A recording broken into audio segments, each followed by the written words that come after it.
sesuai kegiatan belajar kami dan yang kau perhati dari awal hingga akhir. Terima kasih Tuhan. Amin. Sebelum kita memulai pembelajaran kita, Ibu absen dulu ya. Ya Bu. Widya Dameria Sinaga, Hadir Bu. Octaviana Dasalak, Hadir Bu. Natalia Margareta Sirait, Hadir Bu. Teti Manurung, Hadir Bu. hadir semua ya. Ya Bu. Oke, pembelajaran kita pada hari ini yaitu pengangguran.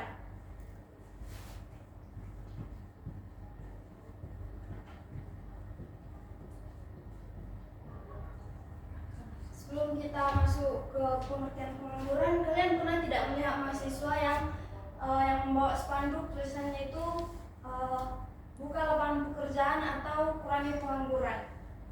Pernah Bu. Mungkin kalian tahunya cuma pengangguran itu adalah orang yang tidak bekerja. Namun pengangguran itu memiliki banyak pengertian dan mempunyai jenis-jenis. Nah, pengertian pengangguran adalah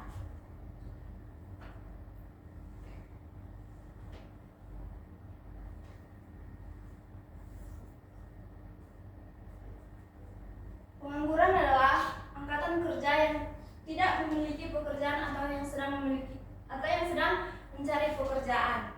Pengangguran juga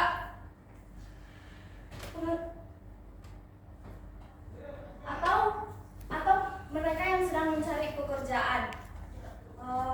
Bukan mereka tidak mau bekerja, tapi mereka yang sulit mencari lowongan pekerjaan. Itu yang dinamakan dengan pengertian pengangguran. Apakah semua mengerti? Oke Bu. Oke, kita lanjut ke jenis-jenis pengangguran. Jenis-jenis pengangguran itu memiliki beberapa jenis, yaitu jenis pengangguran berdasarkan penyebabnya. Yang pertama itu pengangguran struktural.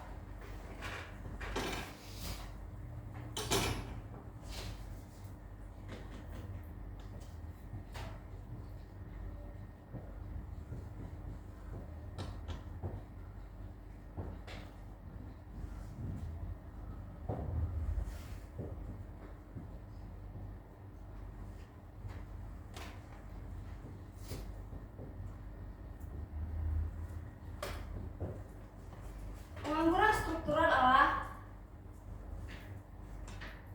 ketika para pekerja tidak dapat mengikuti keterampilan yang diinginkan karena perubahan perekonomian yang berkaitan dengan perekonomian.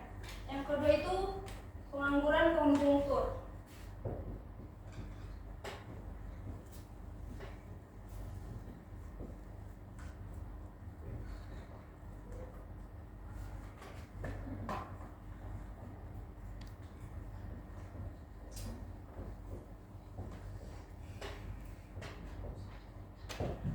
Nah, pengangguran konjungtur ini berkaitan dengan dampak perekonomian. Jadi, karena adanya perubahan permintaan dan penawaran terhadap suatu barang, permintaan konjungtur maksudnya itu karena permintaan yang semakin sedikit sehingga uang yang dihasilkan menjadi sedikit. Sehingga perusahaan itu mengkonsumsi pekerja yang dimiliki perusahaan tersebut itu menjadi sedikit. Itu yang dinamakan dengan pengangguran konjungtur. Yang ketiga itu pengangguran friksional.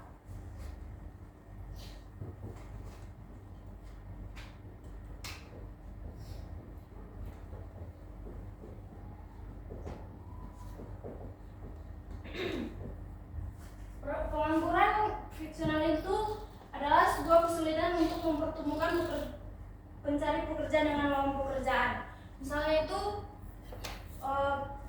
Misalnya seorang pekerja yang mencari pekerjaan itu berada di Sumatera, sedangkan lowongan pekerjaan itu ada di Jakarta, sehingga mereka sulit untuk bertemu gitu. Yang keempat itu pengangguran musiman.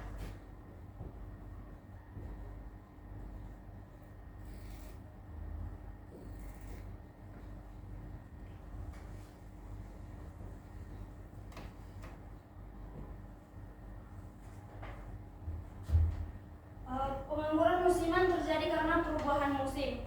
Contohnya itu petani padi. Petani padi itu menanam padi pada saat musim tanam, dan setelah petani padi selesai menanam padi, maka mereka akan menganggur selama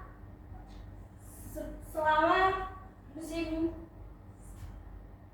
maka mereka akan menganggur sampai musim panen akan tiba. Itu yang dinamakan dengan pengangguran musiman. Yang kelima itu pengangguran teknologi.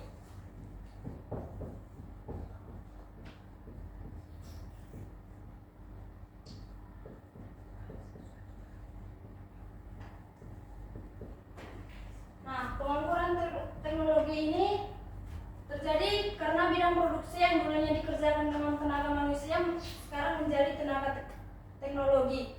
Yang biasanya dikerjakan oleh manusia, yang sekarang dikerjakan oleh mesin. Itu yang dinamakan dengan pengangguran teknologi. Yang keenam itu pengangguran voluntary.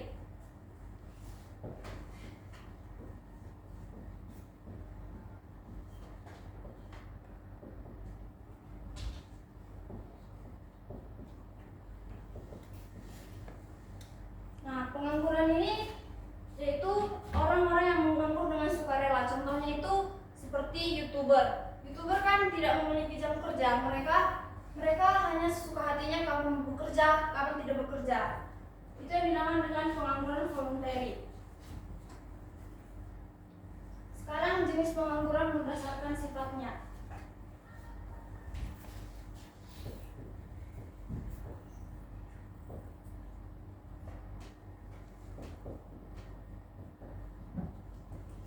Yang pertama itu pengangguran terbuka.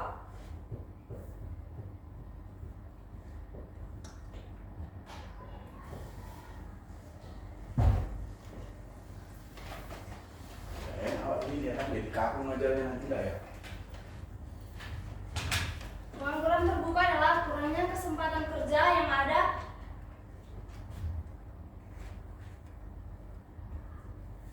Ini lagu udah macet. Sini lagu.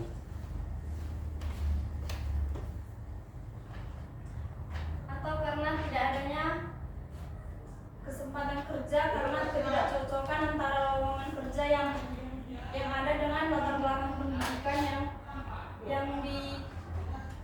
yang dimiliki si pelamar pekerja. Itu yang dinamakan dengan pengangguran terbuka. Yang kedua itu pengangguran setengah menganggur.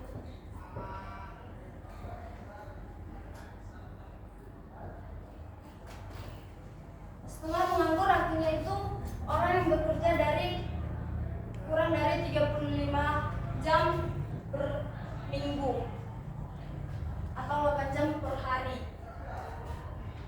Yang ketiga itu pengangguran terselubung.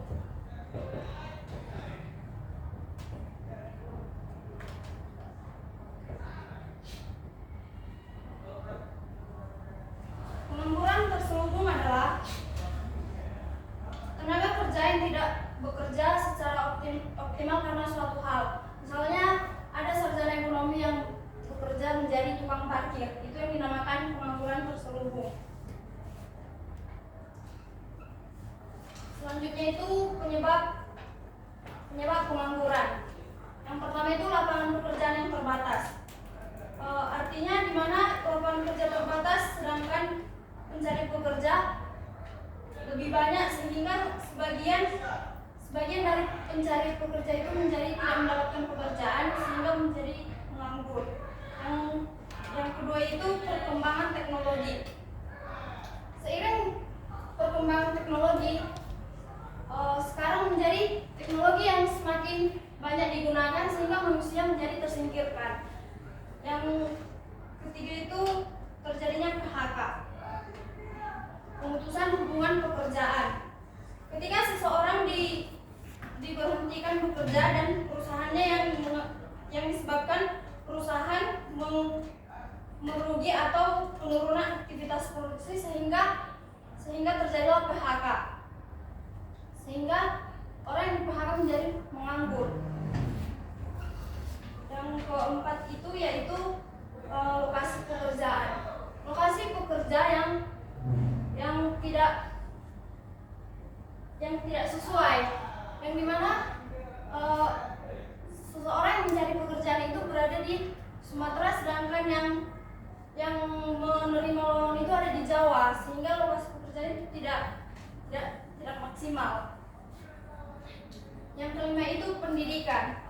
Pendidikan yang rendah mengakibatkan banyaknya pengangguran, seperti yang putus sekolah, tidak bisa bekerja sesuai dengan yang diinginkan. Yang terakhir itu tidak cocok.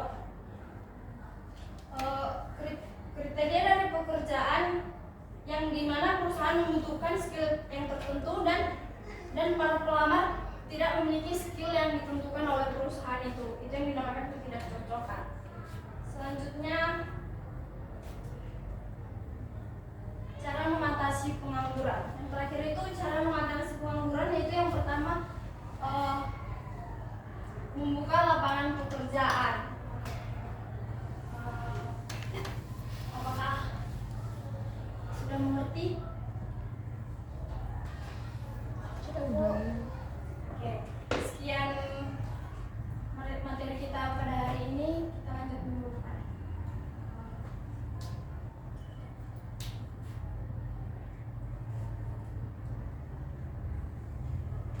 Sebelum kita pulang, yang memimpin doa untuk pulang adalah Susmita. Sebelum kita pulang, mari kita berdoa. Terima kasih Bapak, terima kasih Yesus atas berkat-Mu pada hari ini. Kami mau pulang, berkatilah kami di perjalanan sampai masing-masing tujuan kami Bapak. Terima kasih Yesus, terima kasih Bapak. Amin.